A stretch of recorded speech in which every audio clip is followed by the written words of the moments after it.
প্রিয় দিনী ভাই, ভালো লাগলো বিশ্বভিত্তিক তাফসীর, তাও 22তম। তাহলে বোঝা যায় এখানে আরো আগ থেকে বিষয়ভিত্তিক আলোচনা শুরু হয়েছে। এটা খুবই ভালো, এটা খুবই চমৎকার। যদি আপনারা মনোযোগ দিয়ে শোনেন, আর যাদেরকে বিষয় দেয়া হয়েছে, আমাদের আলোচকগণ বিষয় থেকে আলোচনা প্রস্তুতি নিয়ে, তাহলে এক একটা মাহফিল এক একটা ইউনিভার্সিটির ক্লাসের মতো। এখান থেকে নির্দিষ্ট বিষয় একটা চমৎকার কনসেপশন নেওয়া যাবে। তিনজন বক্তা যদি তিনটি বিষয় কথা বলে, দুদিনে 6টি বিষয়। এভাবে যদি 10 বছর আলোচনা হয়, তাহলে 6×10 60 বিষয়। ইসলামে এত বিষয় না। ইসলাম তো একটি সহজ ধর্ম, জীবন ঘনিষ্ঠ। এই জন্য কোরআন পড়লে দেখবেন যে একই কথা কোরআনে বারবার আসছে। নামাজের কথা এসেছে কতবার? 80 বারের বেশি। রোজার কথা এসেছে কয়েকবার, হজের কথা কয়েকবার, যাকাতের কথা এইভাবে অনেকবার, জিহাদের কথা আসছে 500 বার। এভাবে একই বস্তু বারবার এসেছে। যদি আপনি আলোচনা মনোযোগ দিয়ে শোনেন, একটি বিষয়ের কনসেপ্ট নেওয়ার জন্য একজন বক্তার 1 ঘন্টার আলোচনা এনাফ। তবে মাহফিল কমিটির জন্য পরামর্শ থাকবে। আমি আজকে যেটা দেখেছি, আমি তো আজকে এসে গেছি আপনাদের অনেকের আগে। আমি এখানে মাগরিব পড়েছি, তাহলে আজকে বক্তাদের ওয়াজ আমারও শোনার সুযোগ হয়েছে। এখানে আজকে বক্তা অনেক বেশি ছিল। মাহফিলে বক্তা বেশি থাকলে ওয়াজ করেও মজা নাই, শুনেও মজা। এই জন্য মাহফিল পরিকল্পিত, নিশ্চয় এটা পরিকল্পিত। হয়তো আজকে একটু এলোমেলো হয়েছে। অনেকে এসে বলবে যে হুজুর আমাকে একটু সময় দেন, ভাই আমার 10 মিনিট দেন। ওদেরকে দেয়া দরকার নেই, কারণ যারা বলে ওদেরকে মানুষ টর্চ লাইট দিয়া খুঁজা পায়, ওরার লাইন পাওয়া যায় না। আর যিনি এসে বলবে আমারে 10 মিনিট দেন, বুঝতে হবে তিনি বলতে পারেন না, এই জন্য ওনাকে মানুষ দাওয়াত দেয় না।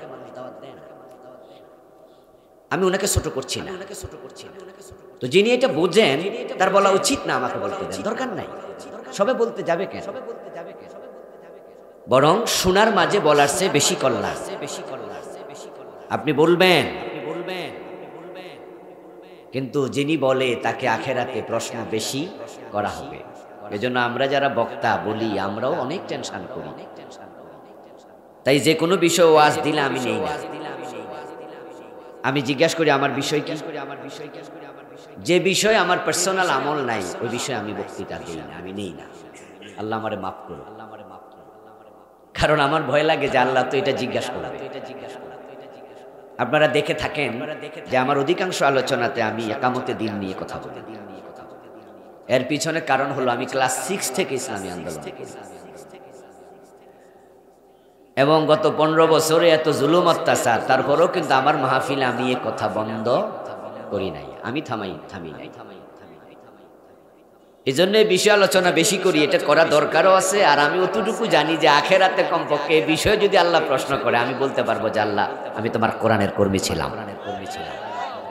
এটা আমার মনে প্রাণে আমি বলি, এবং মনে প্রাণে আমি বিশ্বাস করি, এবং এটা মনে প্রাণে আমি কামনা করি যে আল্লাহর এই জমিন আল্লাহর আইনে চলুক।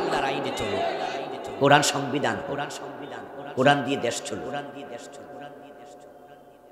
তো বললে যদি বিষয়ভিত্তিক আধা ঘন্টা 1 ঘন্টা সময় না দেন, তাহলে বক্তা ক্লিয়ার করতে পারবে না, কনসেপ্টটা ক্লিয়ার হবে। এই জন্য অন্য ভাইদেরকে দিল মাগরিবের আগে, আসরের আগে শেষ করে ফেলবেন। ইন ফিউচার আসর মাগরিবের পরে একজন বক্তা, এশা পর্যন্ত, এশার পরে 2 জন, 3 জন, কমপক্ষে 3.5 ঘন্টা সময়। এবং আপনারাও মাগরিবের আগে চলে আসবেন। মাহফিল কমিটি দেখে যে মাহফিলে লোক নাই, তো বক্তারে বসায় রেখে লাভ কি? যা 5 মিনিট কোকা 3 মিনিট কইতে থাকে। এটা যদি হয় তাহলে কিন্তু বিষয়ভিত্তিক তাফসীর দিয়া লাভটা কি? এর আগের বক্তা আসলো, কথা বললো, কিন্তু শ্রোতা সামনে নাই। আপনাদের জন্য তো এই আয়োজন করছে। বলেন আপনাদের জন্য করছেন? এই যে জহিরুল ইসলাম আব্দুল্লাহ ভাই গীবতের উপরে চমৎকার কথা বলেছেন, আমার ভালো লাগছিল। এক এক বক্তা এক এক বিষয় নিয়ে কথা বলছে। উনাদেরকে সময় যদি আরো লম্বা দেয়া যেত তাহলে সুবিধা ছিল। হ্যাঁ, যারা 10 মিনিট 20 মিনিট বলেছে তাদেরকেও 1 ঘন্টা সময় দেবেন। আগামী বছর পরের বছর বলবেন যে আপনিও 15 দিন 20 দিন প্রস্তুতি নেন, আপনিও ইনশাল্লাহ ভালো বলতে পারবেন। কারণ বলতে বলতে মানুষ বক্তা। তো আল্লাহ তাআলা ফিউচারে এই মাহফিলটাকে আরো পরিকল্পিতভাবে করার তৌফিক দিন। এটা ব্যতিক্রম মাহফিল, যে বিষয় ভিত্তিক 22 বছর। মাহফিল কমিটিকে ধন্যবাদ জানাচ্ছি যে চমৎকার আয়োজন। তো আজকে যে বিষয় আলোচনা হবে, আমাকে দেয়া হয়েছে সূরাতুল আসর, আমি সেটাই তিলাওয়াত করেছি। আল্লাহ তাআলা তৌফিক দান করলে এখান থেকে কিছু কথা বলবো ইনশাআল্লাহ। আমার ভাইয়েরা, সূরাতুল আসর এমন ফজিলতপূর্ণ একটি সূরা।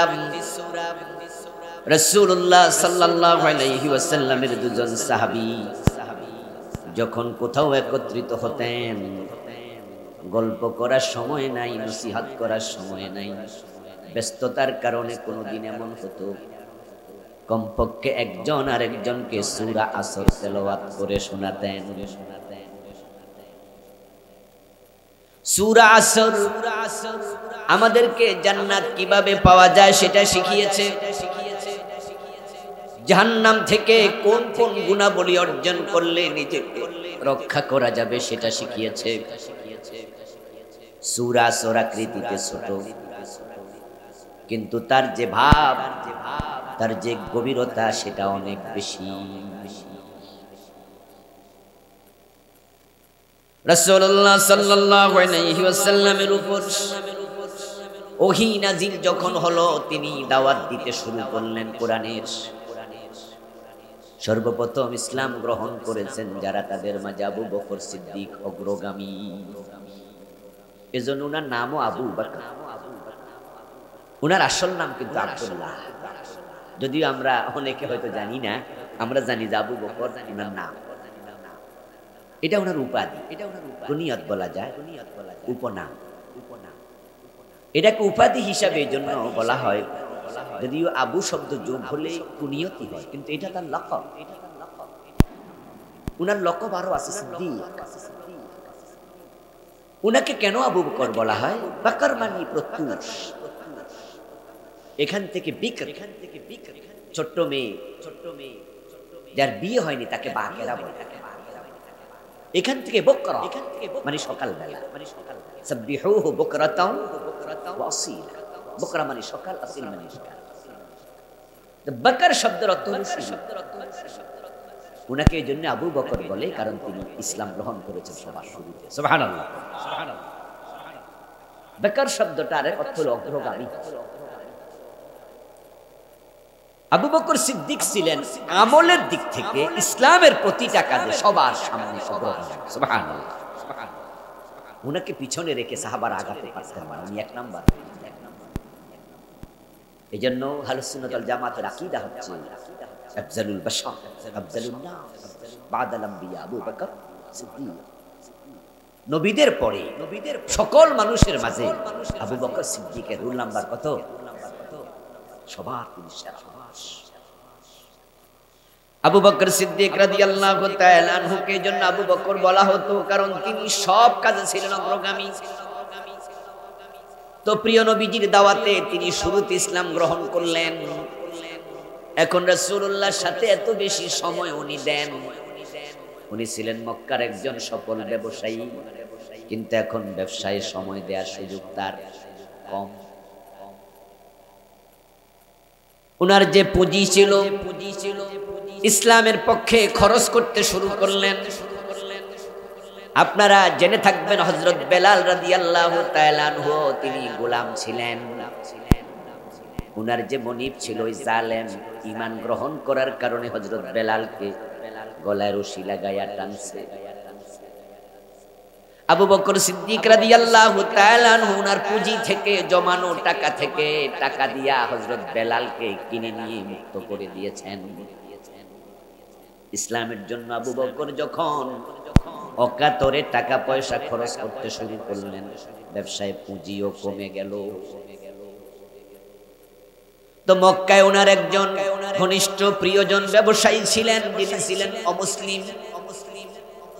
একদিন সে আবু বকর সিদ্দিক রাদিয়াল্লাহু তাআলা আনহুর বাড়িতে এসে বলল, আবু বকর, যখন থেকে তুমি মুহাম্মাদের সাথে চলতে শুরু করেছো, তোমার তখন থেকে লস শুরু, ক্ষতি শুরু, ধ্বংস শুরু। এখন তুমি আর দোকান নিয়ে নিয়মিত বাজারে যাও না, আবার মাঝে মাঝে যদি বাজারে যাও দেখি তোমার দোকানে আর আগের মতো মাল নাই, পুঁজি কমে গেছে। তোমার তো ক্ষতি অনিবার্য দেখতে পাচ্ছি। মুহাম্মাদের সঙ্গ তুমি ছাড়ো। নাউজুবিল্লাহ পড়ে। তুমি ক্ষতির মাঝে পড়ে যাচ্ছ আবু বকর।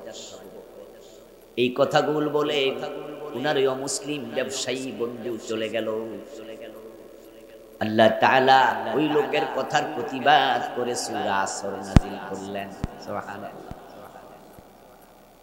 আল্লাহ বললেন, না না, আবু বকর ক্ষতিতে নাই, বরং ক্ষতিতে আছে কাফের মুশরিক। ঠিক কি না? ওয়াল আসর, সময়ের শপথ, যুগের শপথ, কালের শপথ, সালাতুল আসরের শপথ, ওয়াক্তুল আসরের শপথ, মানুষের জীবনের শপথ। আসর শব্দের অনেকগুলো অর্থ। আসর মানে যোগ, সময়। আসর মানে ওয়াক্তুল আসর, আসর মানে সালাতুল আসর। আর সময়ের সমষ্টি হলো মানুষের জীবন। এই যে আমরা আজকে এখানে বসে আছি, এক একজনের বয়সে এক একটা 30, 40, 50, 60, 70, 80। 1 সেকেন্ড 2 সেকেন্ড করে মিনিট হয়েছে, 1-2 মিনিট করে ঘন্টা হলো, 1-2 ঘন্টা করে দিন হলো, 1-2 দিন করে মাস হলো, 1 মাস 2 মাস করে বছর, 1-2 বছর করে আমাদের 40-50 পুরা জীবন। পুরা জীবনটাই হলো সময়ের যোগফল। ওয়াল আসর, আল্লাহ বলে তোমার জীবনের কসম। আল্লাহ আমাদের জীবনের কসম করছে, কসম করে বোঝাচ্ছে এই জীবনটা বড় মূল্যবান, এই সময় বড় দামি। আল ওয়াক্তু মিনাজ যাহাব, এটা আরবি প্রবাদ। সময় হলো স্বর্ণের মতো দামি। এই জমিনে সময় বড় দামি জিনিস, কিন্তু সময়ের অপচয় হয় সবচেয়ে বেশি। আরে মানুষ, তারা সময়কে মূল্য দিতে অনেকে জানে না। ক্রিকেট খেলতে খেলতে নাকি 3 দিন চালায়া দেয়, কি ম্যাচ নাকি আছে 3 দিনের। আমি সাহেব কয় 5 দিনেরও আছে। সিনেমা দেখতে দেখতে 3 দিন আপনার 3 ঘন্টা শেষ করে ফেলে। ক্রিকেট খেলা দেখার জন্য নাকি বাংলাদেশ থেকে অস্ট্রেলিয়া টিকিট কেটে চলে যায়। ও মানুষ, তোমাকে খেলাধুলার সময় অপচয় করার জন্য বানানো হয় নাই। আমাকে তোমাকে বানানোর পিছনে আল্লাহর উদ্দেশ্য আছে না নাই? আপনি বেঁচে থাকতে আল্লাহ তাআলার কি পরিমাণ নেয়ামত লাগতেছে আপনি কি ভাবেন? আর নেয়ামতে ভরা সেই জীবন আপনি সিনেমা ছায়া কাটাচ্ছেন, নাটক ছায়া কাটাচ্ছেন, ফুটবল খেলে কাটাচ্ছেন, ক্রিকেট খেলে কাটাচ্ছেন, আড্ডা দিয়ে কাটাচ্ছেন, তাস খেলে কাটাচ্ছেন, বিড়ি খাইয়া কাটাচ্ছেন। আপনি কি ভাবছেন আপনাকে বাঁচিয়ে রাখার পিছনে আল্লাহর কত নেয়ামত কাজ করে? আপনি ঘুমায় আছেন, আপনি বসে আছেন, কিন্তু অক্সিজেন চলছে। অক্সিজেন বানাইছে কে? আপনি যে বসে আছেন আড্ডায়, সেখানে বাতাস গ্রহণ করছেন, বাতাস দিছে কে? আপনার ফুসফুস কাজ করতেছে, সেটা চলমান রাখছে কে? আপনার ব্লাড সার্কুলেশন না থাকলে আপনি মরে যেতেন, ব্লাড সার্কুলেট করছে কে? আপনার খাবার হজম না হলে বদহজম হয়ে হাসপাতালে যাওয়া লাগতো। আপনি যে খাবার খেয়েছেন দুপুরে, বিকাল বেলা আড্ডা দিচ্ছেন, পেটের মাঝে খাবার হজম চালাইছে কে? আপনার প্রস্রাব পায়খানা আলাদা না করলে আপনার অসুস্থ হয়ে যেতেন, এগুলো আলাদা করতেছে কে? আপনার টয়লেট, আপনার প্রস্রাব আলাদা হলো, পুরা যে চলছে আপনার দেহ, কত লক্ষ নেয়ামত কাজ করতেছে, আর আপনি সেটার গুরুত্ব না দিয়া আপনি সময় অপচয় করছেন। আজীব মানুষ তো। সুম্মা লাতুসআলুন্না ইয়াওমাইযিন আনিন নাঈম। আল্লাহ কোরআন মাজিদে বলছেন নিয়ামত সম্পর্কে তোমাকে প্রশ্ন করা হবে। আপনি কি কল্পনা করে দেখেন এই অক্সিজেন যদি আল্লাহ বন্ধ করে দিত আপনি কিভাবে বাঁচতেন? এই বাতাস বন্ধ করে দিলে কিভাবে বাঁচতেন? আমাদেরকে যখন বিদ্যুৎ শক করে, কাউকে বিদ্যুতে ধরলে মানুষ বিদ্যুৎ পৃষ্ঠ লোকটাকে এভাবে করতে থাকে, ডলতে থাকে, বলে ডলো ডলো বেশি করে ঘষা দাও, কারণ হচ্ছে তার ব্লাড তখন বসে যায়। বিদ্যুৎ পানি নিয়ে যায়, টান দিয়া পানিটা নিয়ে যাবে, পানি না থাকলে ব্লাড বসে যাবে, ব্লাড বসে গেলে মানুষ মরে যাবে। এই জন্য চাইপা ব্লাড সার্কুলেট করা লাগে। 24 ঘন্টা ব্লাড সার্কুলেট আল্লাহ করছে, কোনো চাপাচাপি লাগে না। এই যে চোখের মাঝে যদি পানি না থাকতো তাহলে চোখের আলো নিভে যেত। চোখের মাঝে 24 ঘন্টা পানি জমায়া রাখছে কে? বগলের তলে হাত দিয়ে দেখেন, প্রচন্ড শীতের মাঝে শরীর গরম, যদি আল্লাহ দুইটা বাল্ব এখানে না চালায়া রাখতো মানুষের দেহটা শীতে থিম হয়ে যেত, হিম হয়ে মানুষ মরে যেত। ওই 24 ঘন্টা বাল্ব গুলা জ্বালায়া রাখছে। এত নিয়ামত আল্লাহ দিল আর তুমি সময়ের গুরুত্ব দিলা না। ওয়াল আসর, তোমার জীবনের কসম, সময়ের কসম। ওয়াক্তুল আসর বড় গুরুত্বপূর্ণ সময়, কারণ আসরের সময় কিয়ামত সংগঠিত হবে। প্রতিদিন মানুষের আমল দুইবার আল্লাহর কাছে উত্থিত হয়, একটা হলো সকাল বেলায় ফজরের সময়, আর একটা হলো বিকাল বেলায় আসরের সময়। মানুষের সারা দিনের আমল আল্লাহর কাছে বিকাল বেলা আসরের সময় ফেরেশতারা নিয়ে তুলে ধরে। তাই আসরের টাইমের গুরুত্ব খুব বেশি। আল্লাহ বলে আমি সময়ের কসম করলাম। এরপরে বার ওই আবু বকর সিদ্দিক রাদিয়াল্লাহু তাআলা আনহু মুসলিম দোস্ত, ওনার কথার প্রতিবাদ আল্লাহ করছে। ওরে আল্লাহ বলেন ইন্নাল ইনসানা লাফি খুসর। তুই ঠিক বলেছিস রে, শুধু আবু বকর একা নয়, তামাম দুনিয়ার সব মানুষ ক্ষতিতে আছে। ও বেটা, তুই যে আবু বকরকে বললি ক্ষতির মাঝে, তুই নিজেও তো ক্ষতির মাঝেই আছিস। ইনসান মানে মানুষ, আল ইনসান মানে সব মানুষ। ইলাম ইস্তিগরাকি, আলিফ লাম 22 প্রকার। মাদ্রাসায় যারা পড়েছেন বালাগাতের কিতাব, একটা কিতাব আছে বালাগাতের উপরে পড়ানো, সেখানে দুরুসুল বালাগাত আমরা পড়েছি, মুখতাসারুল মানি পড়েছি, বিভিন্ন বড় বড় কিতাব আছে ওই বালাগাতের কিতাব। এগুলো শব্দের অলংকার শিখায়, ভাষার অলংকার শিখায়। সেখানে যেই আলিফ লাম আপনারা শিখছেন আলহামদু, আল ইনসান, এই আলিফ লামের নাম হলো ইস্তিগরাকি। আলহামদুলিল্লাহি রাব্বিল আলামিন, সমস্ত প্রশংসা আল্লাহর জন্য। এখানে সমস্ত শব্দটা পাইলেন কই? সমস্ত শব্দের বা আরবি শব্দ হলো কুল, কুল্লুন। কুল্লুন মানে সকল, সমস্ত। তো আলহামদু শব্দের মাঝে তো কুল্লু শব্দ নাই। কুল্লুল হামদুলিল্লাহি রাব্বিল আলামিন এমন তো নাই। তো কুল্লু না থাকলে সকল শব্দ পাইলেন কই? উত্তর হলো আলিফ লামটার মাঝে কুল্লু শব্দ আছে, এজন্য এটাকে বলে লাম ইস্তিগরাকি। সকল প্রশংসা আল্লাহর, আলহামদু সকল প্রশংসা। ওয়াল আসর ইন্নাল ইনসান, আল ইনসান মানে সব মানুষ, একজনও বাদ নাই, সব মানুষ। লাফি খুসর, তারা ক্ষতির মাঝে আছে। ইন্না নিশ্চয়ই, লাফি লাম মানে আবার নিশ্চয়ই, দুটা তাকিদ। অবশ্যই অবশ্যই সকল মানুষ ক্ষতির মাঝে আছে। এই কথাটা কার? আল্লাহ জীবনের কসম করে বলে তোমরা ক্ষতির মাঝে আছো। এবার আবু বকরের দিকে আল্লাহ তাকায়া দেখেন যে না না, আমার আবু বকর তো ক্ষতিতে নাই। এজন্য বলছে ইল্লাল্লাযীনা আমানু ওয়া আমিলুস সালিহাত ওয়া তাওয়াসাউ বিল হাক্কি ওয়া তাওয়াসাউ বিস সাবর। যার মাঝে 4টা গুণ আছে আল্লাহ তাকে ক্ষতি থেকে বাঁচাইয়া দেয়। সুবহানাল্লাহ পড়ুন, সুবহানাল্লাহ। মানুষ ক্ষতির মাঝে আছে, তবে 4 গুণ আবু বকরের ভিতরে একসাথে আছে। আল্লাহ প্রতিবাদ করে বলে, ও বেটা মুশরিক, তুই ক্ষতিতে আছস, আমার আবু বকর ক্ষতি থেকে বেঁচে গেছে। সুবহানাল্লাহ। এখন যদি আমরা ক্ষতি থেকে বাঁচতে চাই, সে 4টা গুণাবলী আমাদেরও দরকার আছে না নাই?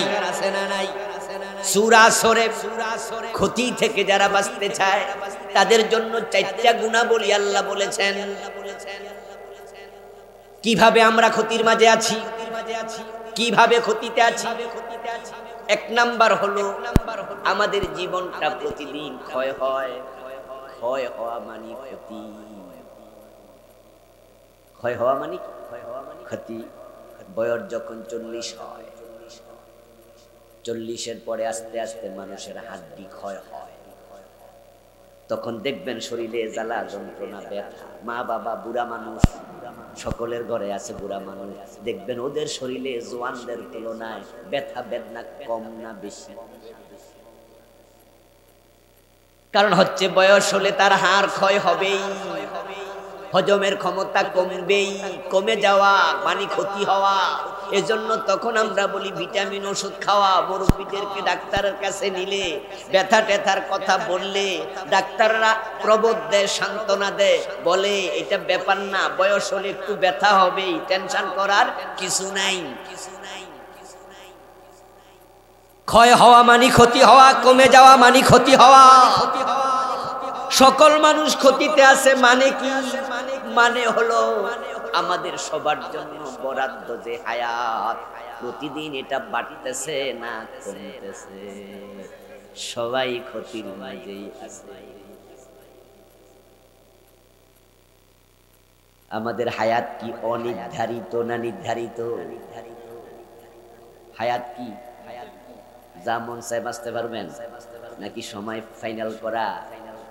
অবশ্যই নির্ধারণ করে তারপরে পৃথিবীতে পাঠানো হয়েছে। লিকুল্লি উম্মাতিন আজাল ইযা জাআ আজালুহুম লা ইস্তাখিরুনা সাআতান ওয়া লা ইস্তাকদিমুন। কোরআনে আল্লাহ বলেন, সকলের জন্য সময় নির্ধারণ করা। সময় যখন আসবে চলে যেতে হবে, 1 সেকেন্ড আগেও না, 1 সেকেন্ড পরেও না। লা ইউআখিরাল্লাহু নাফসান ইযা জাআ আজালুহা। কোরআনের আয়াত।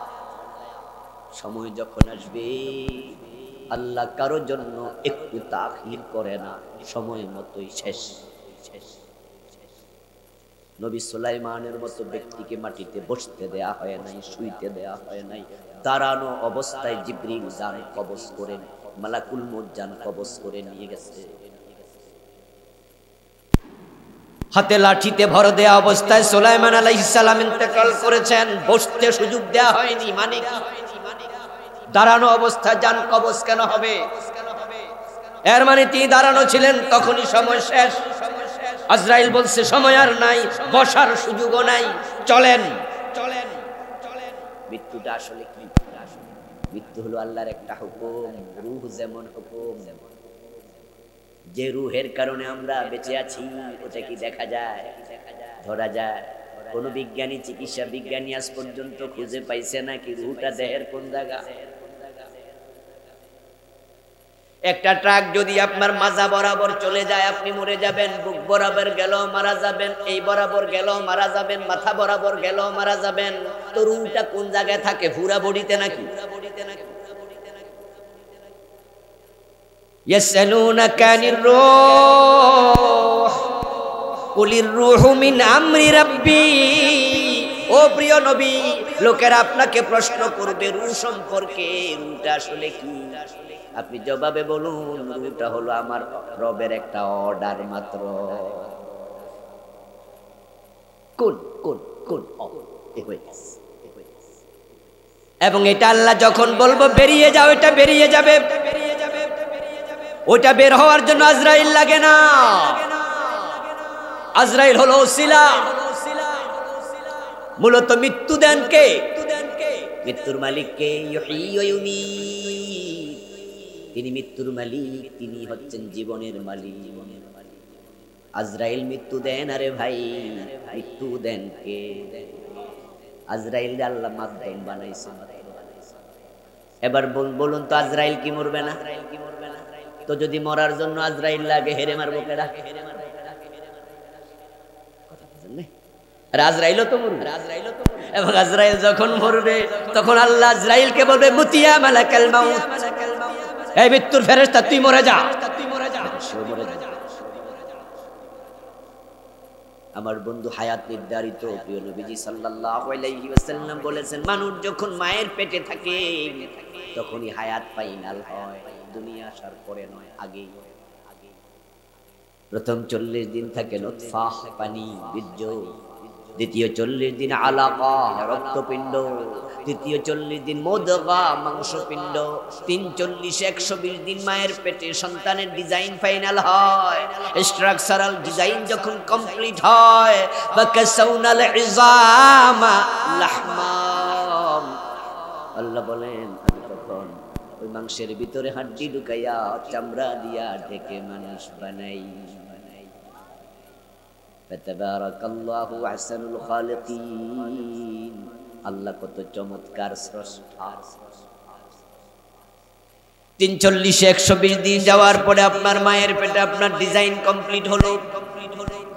As like as a doll, আপনি একটা পুতুল আকৃতি পেয়েছেন, চক্ষু, কর্ণ, নাসিকা, হাত পা সব আছে, কিন্তু আপনার নড়াচড়া নাই, কারণ আপনার এখনো রূহ আসে নাই। রূহ আছে রূহের জগতে, আলমে আরওয়াহ, ওখানে। ডিজাইন যখন কমপ্লিট হলো, রাসূলুল্লাহ সাল্লাল্লাহু আলাইহি ওয়াসাল্লাম বলেন, তখন আল্লাহ তাআলা মায়ের পেটে একজন ফেরেশতা পাঠান। ওই ফেরেশতাকে বলেন, যা যা অমুক গ্রামে, অমুক এলাকায়, অমুক মহিলার পেটে আমি একটা বান্দা বানাইছি, বান্দি বানাইছি, তার মাথার পাশে তুই যাইয়া বস।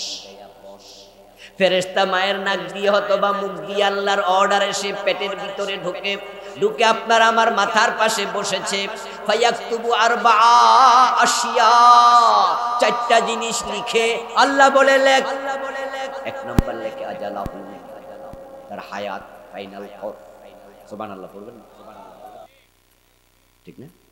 আমার মেয়ের বিয়েতে, ছেলের বিয়েতে আপনাকে দাওয়াত দিলে রান্না করব না? নয় আমার বেজ্জতি হবে না?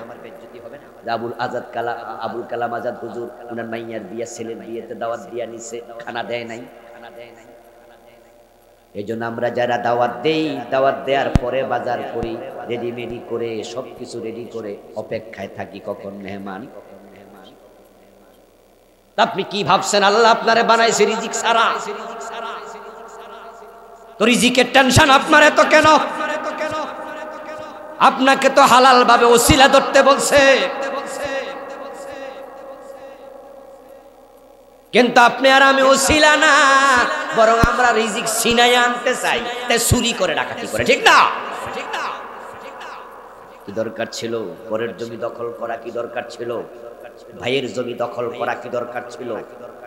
বাজারের জমি উল্টা ক্ষমতার জোর দেখায়া আরেক বেড়া জমিনে বিল্ডিং করা, ওয়াল তোলা কি দরকার ছিল? জমিন দাল দলিল করছো, জাল দলিল, কি দরকার ছিল? তোমার রিজিক তো নির্ধারণ করা। আর রিজক মাকসুম, রিজিক বন্টিত। মা কদ্দারা লিনাফসিন শাইআন ইল্লা হিয়া কায়না, তোমার জন্য যাহা সেটা তুমি পাবেই।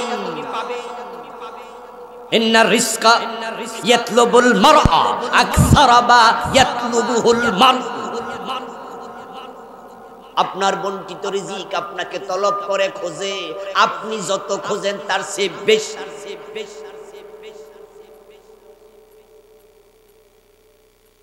এখন হারামটাও তোমার রিজিক, হালালটাও তোমার রিজিক, অন্যটা আপনি খেতে পারবেন না। অন্যটা খাওয়ার কোনো সুযোগ নাই, তবে এটা আল্লাহ দিয়েছিল হালাল ভাবে, আর আপনি নিজে এটারে হারাম বানাইছেন। ওই কোদালিয়া চৌরাস্তা মোড়ে রিকশায় উঠছেন, যাবেন আপনি একটু বাজারে, রিকশাওয়ালারে বললেন ভাই যাইবা নাকি একটু পাকুন্দিয়া বাজার? বলে হ্যাঁ। কত? 100 টাকা। আপনি বললেন ঠিক আছে চলেন। রিকশাওয়ালা এবার আপনাকে তুললো রিকশা, দেখলো বুক পকেটে একটা মানি ব্যাগ আছে আপনার খোলা। ও বেটা মানি ব্যাগের দিকে আর চোখে তাকাইয়া মনে মনে ভাবে একা একা প্যাসেঞ্জার পাইছি, এই মানি ব্যাগটা যদি নিতে পারি লুট করে, তাহলে 10-20 হাজার 50 হাজার পাইয়া যাইতে পারি। একটু সামনে আগায়া এবার বেটা বলতেছে ভাই বিড়ি খাবেন নাকি, পান খাবেন নাকি? এর মাঝে তার বিড়িতে তার পানের মাঝে সে মিশায় রাখছে ঘুমের ঔষধ, বেহুশ করার ঔষধ। আর আপনি বললেন যে ভাই দেন এক খিলি পান খাই, বিড়ি খাইলে কয় দেন একটা টান মারি, মারে না? কিরে ভাই হ্যাঁ কয় না, হ্যাঁ কয় না, কি কথা কি বুঝে আসতেছে না? শীতে কি ধরে গেছে না? বেশি মনোযোগ দিছে এজন্য ভুলেই যাইতেছে। কি মনোযোগ আসেনি? এখন আপনি দিলেন বিড়িতে টান দেওয়ার 5 সেকেন্ড 10 সেকেন্ড 1 মিনিট পরে আপনি এরকম করে ডলতেছেন। রিকশাওয়ালা আস্তে করে আপনাকে পাজাকোলা করে দইরা রিকশা থেকে নামাইয়া রাস্তার পাশে গাছতলায় বইয়া আস্তে করে পকেটের মানি ব্যাগটা লইয়া রিকশা মারছে টান। এখন সামনে যাই আস্তে করে এবার মানি ব্যাগটা খুললা চায়, মানি ব্যাগের ভিতরে শুধু কাগজ আর কাগজ, টাকা আছে 100। কিছু লোকের মানি ব্যাগে বিভিন্ন কাগজ টাগজ থাকে না? রিকশাওয়ালা কপালে থাপড়াইয়া কয় কামড়া হইল। কত টাকা পাইছে? কথা বলতে হবে তো। কত পাইছে? পাকুন্দিয়া পৌঁছায় দিলে পাইতো কত? এর মানে রিকশাওয়ালার রিজিকে আছে কত? এবার প্রশ্নের উত্তর দেন। পাকুন্দিয়া পৌঁছাইলে হয়তো হালাল, রাস্তার মাঝখানে বাটপারি করছে, এখন 100 টাকা হালাল না হারাম? আল্লাহ হারাম বানাইছিল না বেডা বানাইছে? ইয়েস। ও দোস্ত, চুরি করে বড় লোক যদি হওয়া যেত তাহলে চুরি কইরা ধরা খায়, পাবলিকের মাইর খায় মইরা যায়, এমন চোর আছে না নাই? এর মানে এর কপালে বড় লোক হওয়া ছিলই না, শুধু মাইরে আছে। কি ঠিক কিনা? ডাকাতি করতে গিয়ে ধরা খাইয়া মইরা গেছে, আছে না নাই? এর মানে ওর কপালে বড় লোক হওয়া ছিলই না। আপনি চাইলে অন্যের রিজিক খাইতে পারবেন না। রিজিক তো আপনার, কেন আপনি জাল দলিল করলেন? নিজের আপন ভাইয়ের জমি জাল দলিল করে এমন জালেম আছে না নাই? নিজের বোনের জমিনটা দেয় না, আপন বোন মায়ের পেটের বোন, বাপ মরে গেছে, মা মরে গেছে 7 বছর 10 বছর, নিজেরটাও খায় বোনেরটাও খায়, ওয়ারিসের হক দেয় না। قال رسول الله صلى الله عليه وسلم من قطع ميراث وارثه قطع الله ميراثه من الجنة। ও প্রিয় ভাই, প্রিয় নবীজি বলতেছেন, যে ব্যক্তি ওয়ারিসের হক কেটে নেয় আল্লাহ তার জান্নাতের হক কেটে নেয়। কি ভাবলেন, কি বুঝলেন? কারে ঠকাচ্ছেন? ওয়ারিসকে না নিজে ঠকছেন? নিজেকে নিজে ঠকালেন, শেষ করে দিলেন জান্নাত। মান কাতা শিবরাম মিনাল আরদি যুলমা ফাইন্নাহু তাওয়াকুহু ইয়াওমাল কিয়ামাতি মিন 7 আরদিন। জুলুম করে 1 বিঘত জমি দখল করেছো, এটাকে আল্লাহ 7 গুণ বড় করে তোমার গলার মাঝে ঝুলাবে। ইন্নাল ইনসানা লাফি খাসর, মানুষ ক্ষতির মাঝে আছে। এই যে আমাদের জীবন ফাইনাল হলো, কয়দিন বাঁচবো, কি খাবো, রিজিক নির্ধারণ হলো, তারপরে বাকি 2টাও হলো। হওয়ার পরে এবার আল্লাহ ফেরেশতাকে বলো, ফেরেশতা বেরিয়ে যাও। মায়ের পেট থেকে এবার ফেরেশতা বের হয়ে গেল। এবার রূহের জগৎ থেকে আল্লাহ তাআলা রূহ পাঠালেন। এবার আপনি নড়াচড়া দিলেন, মাঠের পায়ে সন্তান পেটে নড়ছে। এখন আপনাদের কাছে আমার প্রশ্ন, দুনিয়া আসছেন আগে না হায়াত ফাইনাল হয়েছে আগে? এবার দুনিয়া আসার পরে হায়াত বাড়ে প্রতিদিন না প্রতিদিন কমে? এটাই হলো ইন্নাল ইনসানা লাফি খুসর। বাংলা জানি কে গান লাগছে জানি না, শুনলাম নাকি লালন সঙ্গীত টাইপের হবে। সবাই বলে হায়াত বাড়ে, আমি বলি কমে। আসলেও কমে, প্রতিদিন কমছে, কমতে কমতে শেষ হয়ে যাবে। পানির মতো, বরফের মতো বরফ খণ্ড যদি রেখে দেন টেবিলের উপরে, প্রতি মুহূর্তে কমতে থাকবে, কমতে কমতে কমতে কমতে এক পর্যায়ে দেখবেন যে এক টুকরো বরফ নাই, সবটা শেষ। জীবন কমতে কমতে কমতে কমতে একদিন আসবে আবুল কালাম আজাদ আবু পৃথিবীতে আর কেউ। هل أتى على الإنسان حين من الدهر لم يكن شيئا مذكورا। কিছুই ছিলে না, কিছুই থাকবে না, এই পৃথিবী বড় নিষ্ঠুর, তোমাকে মনেও রাখবে। একটা সময় আসবে তোমার জন্য আজরাইল ছাড়া কেউ অপেক্ষা করবে না। হতেও পারে এমন সময় তোমার জীবনে আসবে, তুমিও মৃত্যু ছাড়া কারো জন্য অপেক্ষা করবে না। বয়স যদি 150 বছর কেউ পায়, 150 বছর বয়স হলে জিজ্ঞাসা করবেন যে আপনি কাকে খুঁজেন, কাকে খুঁজেন? ও 130, 40, 50 বছর হায়াত যারা পায়, এমন লম্বা হায়াতওয়ালা লোকের কানে কানে প্রশ্ন করবেন কাকে খুঁজেন? উত্তরে বলবে আজরাইলকে খুঁজি। এত লোকের কাছে আসে, আমারে কি দেখে না? কেন আমি মরি না? কেন আমি মরি না? কারণ এই পৃথিবী তাকে কিচ্ছু দিবে না, কেউ তাকে খোঁজে না। বয়স 60, অফিস বলবে ভাই ভাই চলে যান বাড়িতে, আপনি অবসর। এই যে আমাদের বাসার ডক্টর, আপনাদের এলাকার বড় শিক্ষিত এলাকা, বললেন কি এলাকায় আসতে পারি না ব্যস্ত, অথচ বয়স যখন 60 হবে উনার অফিস হবে, চলে যান। ওনার বা বউ বলবে বয়স যখন 70-80 বছরে যাবে, তখন বউ আস্তে করে দুনিয়া থেকে চলে যাবে, একা হয়ে যাবে। ওই 70-80 বছর বয়সে হাঁটতে চলতে মানুষ পারে না, তখন নাতি নাতকুর আস্তে করে সরে যায়। ছেলে মেয়ে পর্যন্ত আর বাবার কাছে কয়বার যাবে, বিছনায় প্রস্রাব করে পায়খানা করে, দুর্গন্ধের কারণে আপনার ঘরেও হয়তো কেউ ঢুকবে না। শুধু আপনার পায়খানা পরিষ্কার করার জন্য হয়তো একটা কাজের লোক রাখতে, আর সেও নাকের মাঝে ধরে চাপ মেরে তারপরে ঢুকবে, কোন রকমে লুঙ্গিটা টাইনা খুইলা ধুইয়া দিয়া তোর মারবে। রাতের 2টা বাজে আপনি জেগে উঠবেন, শরীরটা ভালো না, প্রস্রাব করে বিছনা ভিজায় ফেলছেন, পায়খানা করে দিয়েছেন। এখন রাতের 2টায় কে আসবে? কে আসবে? কেউ নাই, বউ নাই, বাচ্চা নাই, পোলাপান আসবে না, কাজের লোক আসবে না। ওই সময় আপনার মন বলবে আজরাইল তুই কোথায়, আমারে কেন নেস?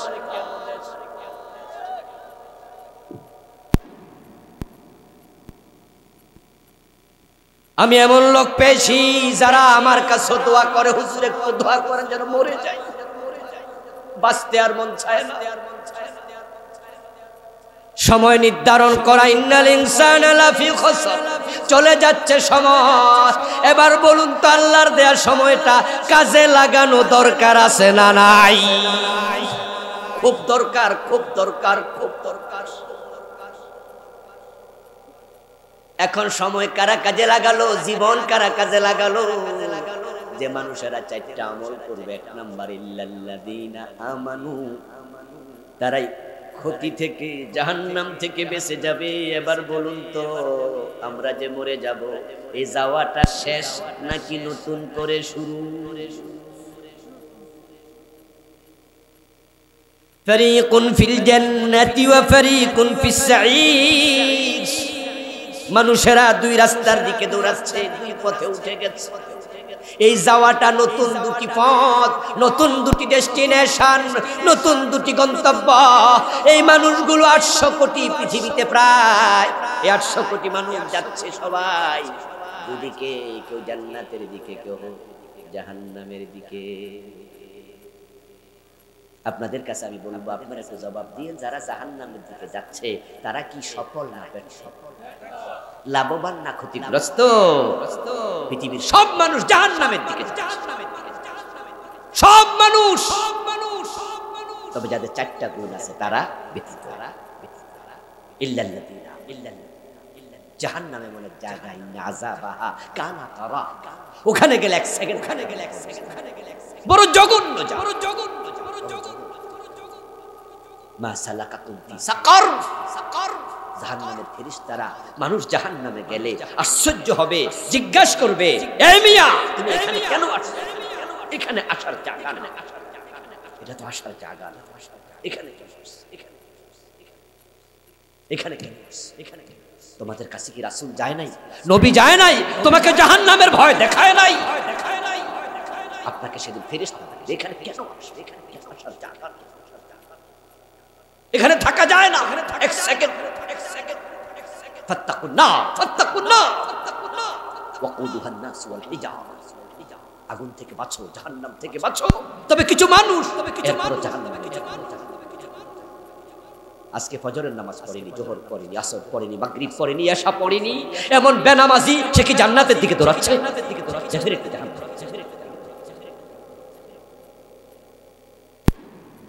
আজকে মিছিল করেছে, সারাদিন মিছিল, সামনে মিছিল, আগামী মাস, পরের মাস তার মিছিলে নারে তাকবীর বলা যায়, আল্লাহু আকবার বলা যায় না, তার মিছিলে নেতার নাম বলতে হয়। শুরুতে অমক নেতা তমক নেতা বানাইছে আল্লাহ, তার তাকবীর দিতে পারো না, এমন মিছিলে যারা যায় সবগুলো জাহান্নামের দিকে দৌড়াচ্ছে। আমাদের বানিয়েছেন কি? আমরা কার নাম নেব? কার বরত্ব ঘোষণা করব? ও রাব্বাকা ফাকাব্বির, তোমার রবের বরত্ব। হতভাগা, এমন মিছিলে গেলা, এমন দলে যোগ দিলা যেখানে নারে তাকবীর আল্লাহু আকবার বলে মিছিল শুরু করা যায়।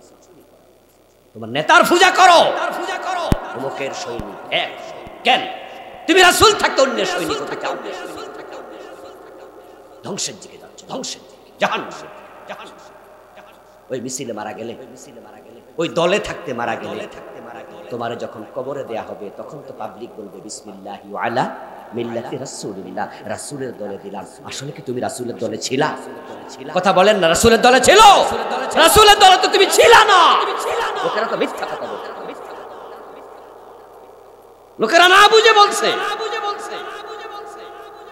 লোকেরা হয়তো অতি আশায় যে রাসূলের দলে।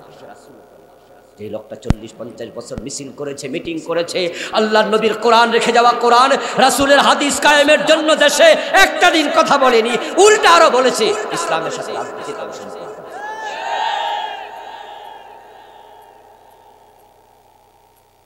রাসূলুল্লাহ মুহাম্মদ সাল্লাল্লাহু আলাইহি সাল্লাম 10 বছর মদিনা চালালেন কোরআন দিয়ে, আর তোমাকে আল্লাহ তাআলা বাংলাদেশ নামক ভূখণ্ড তোমাদের হাতে তুলে দিয়েছে। 53-54 বছর তোমরা মুসলমানরা চালিয়েছো। এমনও তো হতে পারতো স্বাধীনতার পর যখন ইন্ডিয়ার সহযোগিতা নিয়ে বাংলাদেশ স্বাধীন হয়েছিল, যদি তখন ইন্দিরা গান্ধী তার সৈন্য তুলে না নিতেন, বুঝেন, ইন্দিরা গান্ধী যদি তখন সৈন্য পাকিস্তান ইন্ডিয়ার সৈন্য তুলে না নিতেন, আপনারা জানেন যে পাকিস্তানের যে সেনাপ্রধান ছিল জেনারেল নিয়াজি, যখন তারা এই দেশে ধরা খেয়ে গেল, আত্মসমর্পণ করলো, তখন সেখানে আত্মসমর্পণের যে মিটিংটা হয়েছিল সেখানে কি আমাদের জেনারেল ওসমানী উপস্থিত ছিল? কে ছিল? জেনারেল অরোরা। জেনারেল অরোরা কি বাংলাদেশের সৈন্য না ইন্ডিয়া? যদি সেদিন বলতো যে ইন্ডিয়ার অংশ বাংলাদেশ, সে 71 যদি তারা লিখিত ঘোষণা দিয়ে দিত যে আমাদের দেশে যেই কটা অঙ্গরাজ্য আছে নতুন আর একটা অঙ্গরাজ্য হয়েছে সেটার নাম বাংলাদেশ, বাংলাদেশ ইন্ডিয়ার অংশ, তাহলে পাকিস্তান থেকে ইন্ডিয়া এসে তোমাদেরকে স্বাধীন করে দিয়েছে। ইন্ডিয়া যদি গ্রাস করত তোমাদেরকে স্বাধীন করত, কোথায় যেতে? আল্লাহর বড় দয়া, আল্লাহর বড় দয়া, ইন্ডিয়া আল্লাহ তাআলা সেটা করতে দেন নাই। বরং জেনারেল অনুরার কাছে যদিও জেনারেল নিয়াজি আত্মসমর্পণ করেছে, আলহামদুলিল্লাহ ভূখণ্ড বাংলাদেশ আলাদা হয়েছে, ইন্ডিয়ার অংশ হয় নাই। আল্লাহ মুসলমান প্রেসিডেন্ট শেখ মুজিবুর রহমানের হাতে দেশ তুলে দিয়েছে। তারপরে এসেছে জিয়াউর রহমান সহ অন্যরা। ও দোস্ত, 54টা বছর এই বাংলাদেশ মুসলমানরা চালালো, অথচ তারা আল্লাহর দেয়া মুসলমানের দেশ বাংলাদেশ আল্লাহর কোরআন দিয়ে একদিনও চালায় নাই। ইন্নাল ইনসানা লাফি খুসর, মানুষ ক্ষতির মাঝে। তোমরা যারা আল্লাহর কোরআন দিয়ে দেশ চালাচ্ছ না, তোমরা ক্ষতির মাঝে, জাহান্নামের পথে যাচ্ছ। যারা ঈমানদার, যারা ইল্লাল্লাযীনা আমানু, ঈমান আনবে, তারা আল্লাহর কোরআন ছাড়া কারো আইন মানতে রাজি হয় না। জমিন কা সবাই এর মুতাওয়াল্লি 3 রাকাত আজীবন করছি, আজকে 2 রাকাত। আমরা বলবো তোমার মতো ইমাম দরকার নাই। আল্লাহর আইনের কথা সবাই মিলে বলা শুরু করে দেন। নেতারা যদি রাজি না হয়, আপনার দল রাজি না হয় আল্লাহর আইনের পক্ষে, আপনি বলেন তোমার মতো নেতা দরকার নাই। ইল্লাল্লাযীনা জান্নাবিমা, এটা না। মসজিদে গিয়ে আল্লাহকে মানবেন, আদালতে মানবেন না, এটা কি ঈমান? আফাতুমিনুনা বিবাদিল কিতাব ওয়া তাকফুরুনা বিবাদ, তোমরা কি কোরআনের কিছু মানবা, কিছু মানবা না? প্রশ্ন করেছেন কে? এরপর আল্লাহ বলে ফামা জাযা, যারা অর্ধেক মানবা তারা শোনো, আমার কাছে তোমার কোনো পুরস্কার নাই। কে বলতেছে? আপনারা যে অর্ধেক মানেন না, আছে আল্লাহ তাআলা বলছে অর্ধেক যে মানো। আপনি মনে মনে করেন হুজুর ঠিক আছে, আমার দল না হয় আল্লাহর আইনের পক্ষে নাই আর কি রাষ্ট্রে, কিন্তু নামাজ তো পড়ে আমাদের নেতারা এবং আমাদের নেত্রী নাকি ঘুম থেকে উঠে যায় নামাজ পড়ে। কি বলছে না? বলছে না? নেত্রী বলছে যে আমি ঘুম থেকে উঠে যায় নামাজ পড়তে, এবং উনি নাকি তাহাজ্জুদ পড়ে, এবং এটা দেখছে কেডা? স্বামী। আমি জানি না যে ভোরবেলায় ওবেরার রুমে উনি কি করে। কি তাহাজ্জুদ কি দিনে পড়ে না রাতে পড়ে? তো রাতে পড়লে কি নরমাল রাতে না গভীর রাতে? তো স্বামী মুসলমান দেখলো, ওবেরার ওই রুমে কি কি ঝামেলা লাগতেছে না একটু? ঝামেলা, অনেক ঝামেলা। আচ্ছা যাই হোক, হয়তো শুনছে, কারণ ওরা ভাই বোন ছিলেন তো, হয়তো বোন ভাইয়ের কাছে কইছে। আমরা অন্যভাবে নিলাম না, আমরা ইজিলি নিলাম। আচ্ছা এবার হলো যিনি খবর দিছে উনি নাকি প্রতি রাতে 80 রাকাত তাহাজ্জুদ কইছে না, প্রতি রাতে 70-80 রাকাত আমরাও পড়ি। আচ্ছা 80 রাকাত পড়ার টাইম এক রাতে আসেন।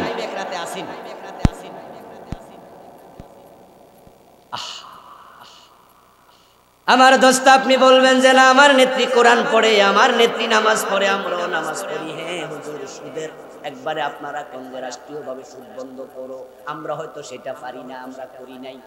হুজুর আপনি বলতেছেন আল্লাহর আইনে দেশ চালাও, ওইটা আমরা পারি নাই। চোর ধরে হাত কাটো, সেটা আমরা পারি নাই। ডাকাত ধরে শুলে দাও, সেটা আমরা করি নাই। জেনা করলে পাথর মারো, সেটা আমরা করি নাই। মদ খাইলে 80 বেত লাগাও, সেটা আমরা করি নাই। তবে রোজা তো রাখছি, নামাজ তো পাঠ করছি, কিছু তো করছি। আমার আল্লাহ কয় ফামা জাযা, যারা অর্ধেক মানো তাদের কোনো পুরস্কার নাই। আল্লাহরে কি আপনি এত সোজা সাপটা পাইছেন নি অর্ধেক দিয়ে জান্নাত পেয়ে যাবেন? হ্যাঁ, আল্লাহ সব আগে কই আছে। আচ্ছা ফজরের নামাজের ফরজ কয় রাকাত? সবাই বলতে বলছো, কথা বলেন কয় রাকাত? 1 রাকাত পড়ছেন সূরা ইয়াসিন, 20 মিনিট লাগায়, তারপরে সালাম ফিরে গেছেন না, সওয়াব পাইছেন অর্ধেক, ঠিক না? কেন অর্ধেক পড়ছেন?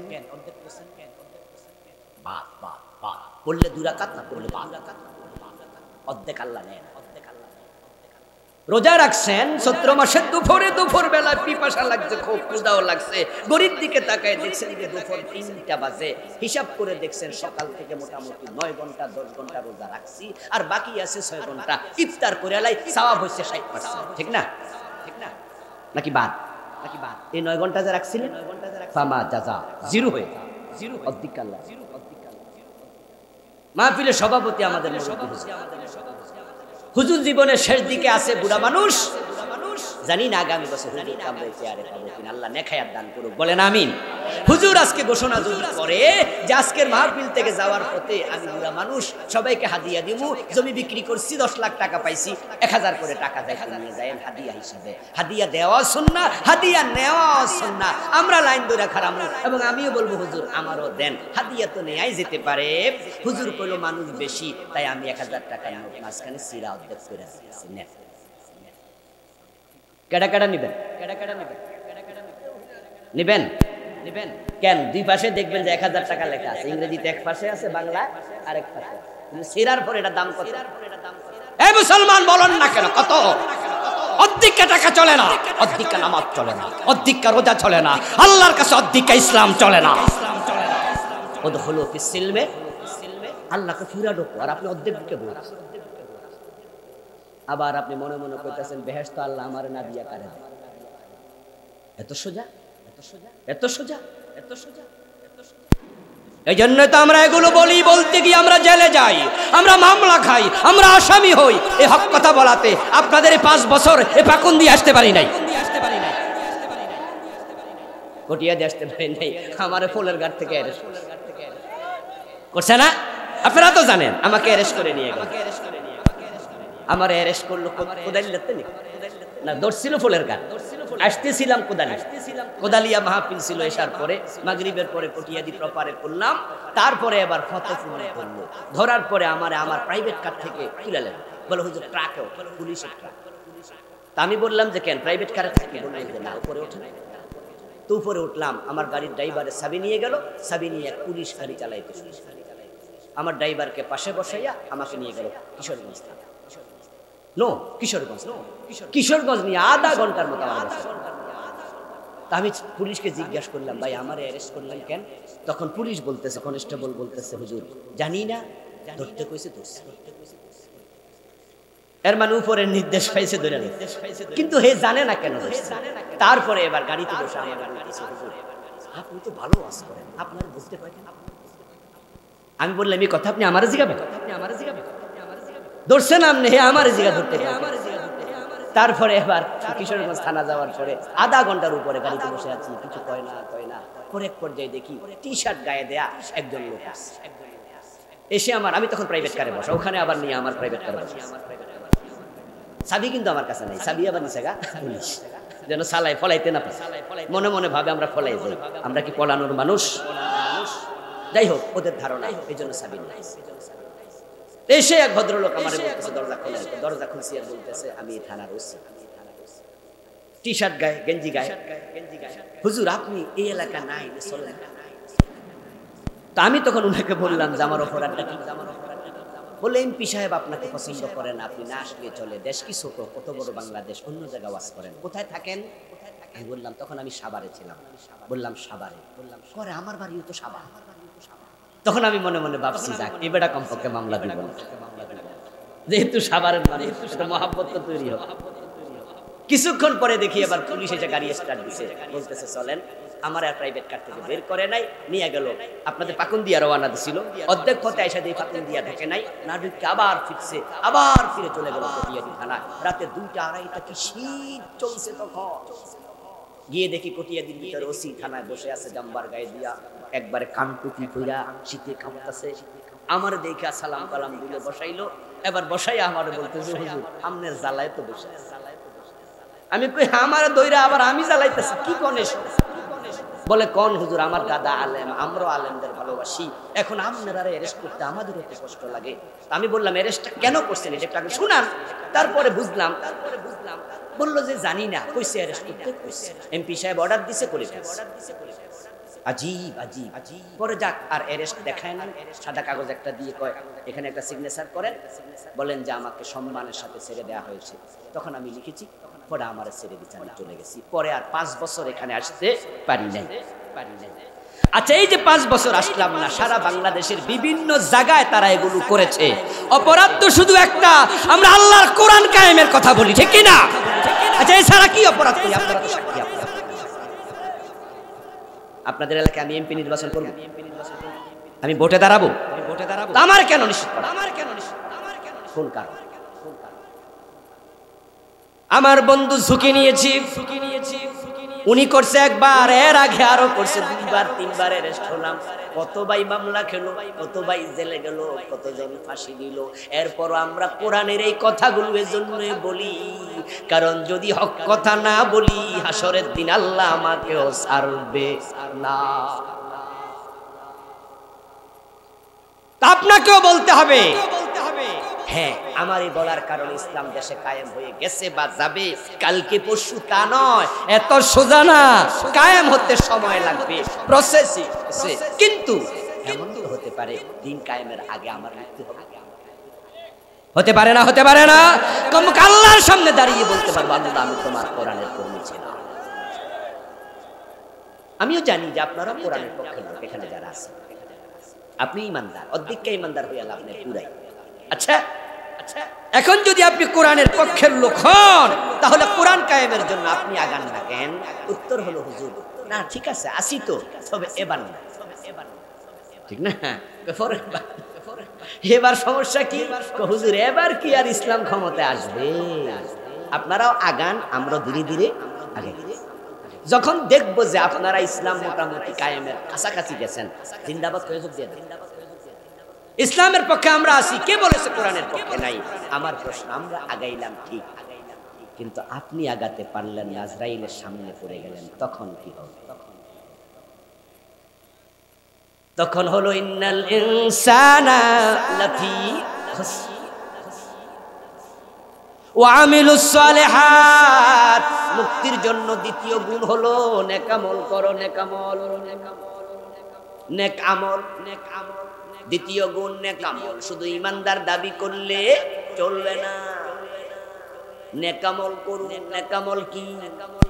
নেকামল হলো মা তাকুমুর রাসূলু ফাখুযুহু ওয়া মা নাহাকুম আনহু ফান্তাহু। রাসূল জানতে বলেন এনেছেন, করতে বলেছেন করো, যা ছাড়তে বলেছেন ছাড়ো। করতে বলেছেন করো, ছাড়তে বলেছেন ছাড়ো। কিছু করা, কিছু ছাড়া। নামাজ পড়ো, সুদ ছাড়ো। রোজা রাখো, ঘুষ ছাড়ো। হজ করো, অন্যায় ছাড়ো। ঠিক কি না? কিছু করবেন, কিছু ছাড়বেন, দুটো একসাথে না। এই যে আমার সামনে মাইকটা চলছে, এই মাইকের তারটা যাইয়া যে ব্যাটারিতে ঢুকছে, সেখানে সংযোগ কয়টা?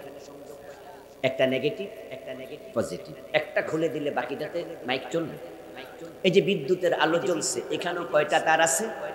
একটা খুলে দিলে বাকিটা জ্বলবে।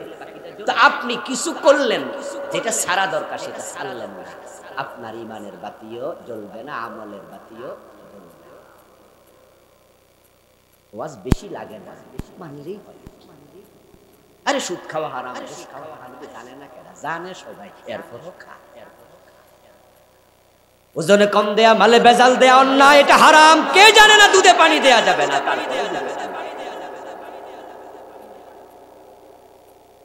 কে চিনে না কবিরা গুনাহ? কে জানে না টাকনুর নিচে কাপড় পরে বসে আছে? আজকে দাড়ি কামায় প্রতিদিন।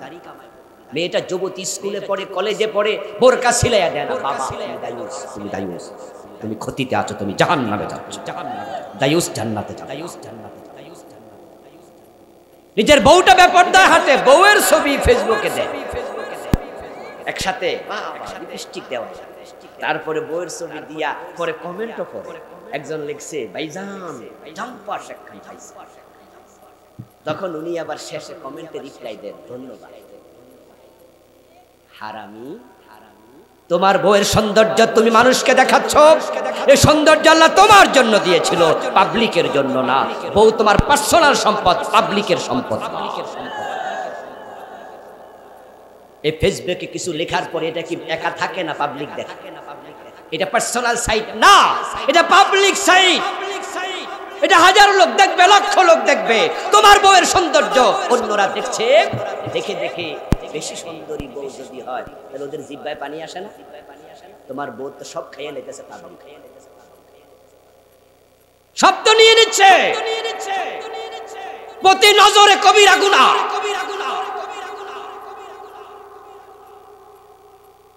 النذر سهم مسموم من سهام ابلیس। এই নজরগুলো শয়তানের বিষ মিশানো তীর। লিপস্টিক তুমি কিনে দিলে তুমি আইডিনার মাস্কারা কিনে দিলে তোমার বউ সেজে গুজে রিক্সাওয়ালার সামনে হাজির হচ্ছে কারণ এই বাবা তোমার যুবতী মেয়ে, তোমার হাই স্কুলে কলেজে পড়ুয়া মেয়েটা ইউনিভার্সিটি পড়ুয়া ছেলের কাছে একা একা পড়তে দিছো প্রাইভেট, ঘটনাটা তোমার যুবতী মেয়েকে একা পড়তে কেমনে দিল? ব্যাপারটা কেমনে? আপনি যখন একা একা আপনার স্ত্রীর সাথে এক রুমে থাকেন, কাছে পাওয়ার পরে আপনার ভিতরে চাহিদা তৈরি হয়, উত্তেজনা তৈরি হয়, আপনি স্বামী স্ত্রীর মিলমিশ করেন, তারপরে দুনিয়ায় সন্তান আসে। যদি আপনার বউকে কাছে পেলে আপনার অন্তরে শাহওয়াত আসে, আপনার মেয়েটা একা একা থাকে, ছেলের মনে আসে না। আপনার মেয়ে কি তার বিয়ে করা বউ? সামনে একা দিলেন কেন? সামনে একা দিলেন কিভাবে দিলেন? কিভাবে দিলেন? দায়ুস দায়ুস জাহান্নাম। কি ওয়াজ কি বেশি শক্ত হয়েছে আজকে? ওয়াতাওয়াসাউ বিল হাক্কি ওয়াতাওয়াসাউ বিস সাবর। শেষ করে দিচ্ছি, কারণ কালকে তো ওয়াজ আরো হবে এখানে ইনশাআল্লাহ। কালকে আল্লামা তারেক মনোয়ার দিয়ে আসবে, দলে দলে আসতে হবে, প্যান্ডেল যেন খালি না। আজকে কিছু খালি আছে, কালকে পুরা হবে ইনশাআল্লাহ। বলেন সবাই চলে আসবে, সবাই চলে আসবে। হ্যাঁ, এবং এই ভাই কইছি তাড়াতাড়ি, এটা আমিও শুরুতে বলেছি তাড়াতাড়ি আসবেন, তাহলে ওয়াজ শুনে পেট ভরবে। এবং কালকের ওয়াজ আজকের চেয়ে ভালো হবে ইনশাআল্লাহ, ঠিক না? আমরা সেটা আশা করছি। হকের উপদেশ দাও 3 নাম্বার। হক মানে ইসলাম, হক মানে কোরআন, হক মানে আল্লাহ, আর সব বাতিল, ঠিক না? এখন কোরআন একা একা মানার কিতাব না, ইসলাম একা একা মানার কিতাব না। ইসলাম হলো ওয়াতাওয়াসাউ, নিজে মানতে হবে, অন্যকেও বলতে হবে। এজন্য ইসলামের প্রচার আবুল কালাম আজাদ বাশারের গাড়ে দিলে হবে না, আপনার মসজিদের খতিবের গাড়ে দিলে হবে না। আমরা প্রত্যেক মুসলমান এক একজন দ্বীনের প্রচারক হওয়া লাগবে। যদি জান্নাত পেতে চান, তৃতীয় গুণ হলো ইসলামের প্রচার করুন। বাল্লিগু আন্নী ওয়ালাউ আয়া ফালিয়ুবাল্লিগি শাহিদুল গায়বা। বিদায় হজের দিন রাসূলুল্লাহ বলেন, তুমি যদি আমার পক্ষ থেকে একটা মেসেজ জানো, তোমার দায়িত্বটা অন্যের কাছে পৌঁছিয়ে দাও যে আজকে এই মাঠে হাজির নাই। ওয়া শুনেছেন? এই প্রিয় ভাইয়েরা, মোবাইল সাথে আছে, মোবাইল যাদের আছে মাহফিলে গিয়ে মোবাইল অন করে রেকর্ড অডিও অন করে দেন। আমারে 30 মিনিট 40 মিনিট 1 ঘন্টার ওয়াজ আপনি রেকর্ড করবেন। আগামীকালকে বাড়ি গেলে রাতের বেলা যখন খাইতে বসবেন, আপনার মেয়ে, ছেলে, বউ, আপনার মা, আপনার বাবা, পরিবারে যারা আছে তাদের সবাইকে বলবেন যে আজকে আমরা সবাইকে নিয়ে টেবিলের মাঝে খাবার রেখে, মাটির মাঝে খাবার রেখে গোল হইয়া বসে, গতকাল আবুল কালাম আজাদ বাশার ভাইয়ের ওয়াজ শুনতে গেছিলাম, উনি ওয়াজ করছে, লাগাই দেবেন, সবাই মিলে শুনবেন, ইসলামের প্রচার আপনি হয়ে গেলেন। সুযোগ আছে না? সন্তানকে ইসলাম শিখান, পরিবারকে শিখান, প্রচার করুন। জুমার দিন মসজিদে যাবেন, মোবাইলটা অন করে দেবেন, আধা ঘন্টা হুজুরের ওয়াজ রেকর্ড করবেন, বাসায় নিয়ে শুনবেন। আমরা জান্নাতে একা যেতে চাই না, আমাদের বউ বাচ্চাকে নিতে চাই, ঠিক কিনা? পুরো পরিবার নিয়ে আল্লাহর জান্নাতে যেতে চাই। ওয়াতাওয়াসাউ বিস সাবর, ধৈর্য ধৈর্য ধৈর্য। 4 নাম্বারটা ভেরি ভেরি ইম্পর্টেন্ট। ঈমানের জন্য ধৈর্য লাগে, আমলের জন্য ধৈর্য লাগে, দাওয়াতের জন্য ধৈর্য লাগে। ইন্নাল্লাহ মা'আস সাবিরিন, যারা ধৈর্যশীল হবে আল্লাহ তাদের সঙ্গে। এজন্য আমরা ধৈর্য রেখে বাংলাদেশে যত অঘটন ঘটে, অধিকাংশ ধৈর্যহীনতার কারণে ঘটে। এই ধৈর্যহীনতা মারামারি কিলাকিলি পর্যন্ত হয়, এই ধৈর্যহীনতা পরিবারে ভাঙ্গন তৈরি হয়। এ দেশে যত তালাকের ঘটনা আমি পেয়েছি, তালাকের মাসলার ফতোয়া যত দিয়েছি পেয়েছি, শতকরা 99টাই পেয়েছি শুধু রাগের কারণে। ধৈর্য নাই, এবং রাগ উঠলে বউরে 3 তালাক দেয় না। হুজুর কয়টা দিছি মনে নেই, মানে শুরু যে করছে মেজাজ ঠিক হওয়া পর্যন্ত শুধু বউরে তালাক দেয় না, সামনে আছে ভাবি, ভাবি বড় ভাইয়ের বউ।